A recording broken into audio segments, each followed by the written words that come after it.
Now, in a piece that he wrote saying that by the Hillary Clinton camp now moving on to sign on to these recounts in at least 3 crucial states, she just might have squandered her get-out-of-jail-free card with President-elect Trump. Greg, good to have you. Explain what's going on here. Well, anybody who's ever played the board game Monopoly knows when you get that get-out-of-jail-free card, you hang on to it because you're going to need it. You don't trade it, you don't give it away, you don't sell it. Well, she got one of those cards. It was amazing. On election night, she telephones Donald Trump. And according to him, it was a lovely conversation. He thought her concession to him was gracious and magnanimous, and suddenly he began to hint, you know what, I don't want to pursue her criminally with the Department of Justice or a special prosecutor.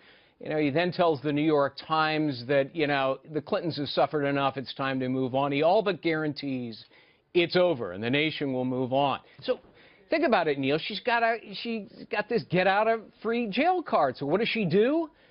She squanders it. She wastes it. She does the one thing guaranteed to antagonize Donald Trump, and that is to join the recount effort. And he immediately is furious in a tweet storm. And I think, with a wave of his hand, he can signal to his attorney general, you know what? I've reconsidered yet again. Do what you think is right, and what do you bet Jeff Sessions will pursue a criminal case? As the new attorney general, if he gets approved. You know what's interesting, too, Greg, is that the recount would have gone on because Jill Stein, had the money all of a sudden. Where that money was coming, we don't know, to go call for these recounts, first in Wisconsin, likely Michigan and Pennsylvania now as well.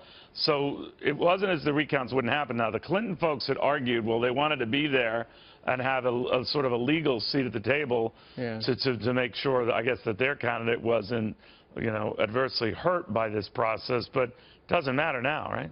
No, and how does this make sense? It is devoid of common sense and good judgment because it's an absolutely futile effort. I mean, look, in Pennsylvania alone, you've missed most of the deadlines. You're going to have to get a judge to change it, and you got to have proof, and there is no proof. So it's a quixotic effort. What are they looking for, Greg? They're looking for signs of hacking, right? That someone could have rigged it. Yeah, but there is no. There's no evidence of that. It wouldn't make enough of a matter to compensate for the difference in some, even close states like Michigan, where you have 10,000 plus votes. Yeah. You'd have to find a lot of irregularities to change that result. Yeah, I mean, look, in Pennsylvania, he's got a 70,000 plus lead here. And generally recounts don't change the outcome, especially when there's a huge lead like that. She'd have to win all 3 of those states, Michigan, Pennsylvania, and Wisconsin. It's a Herculean task, and it's really futile. So she wasted her get-out-of-free-jail card for what? For nothing, Neil. That's amazing. Greg, great writing, reporting as always, my friend. Thank you. Thank you.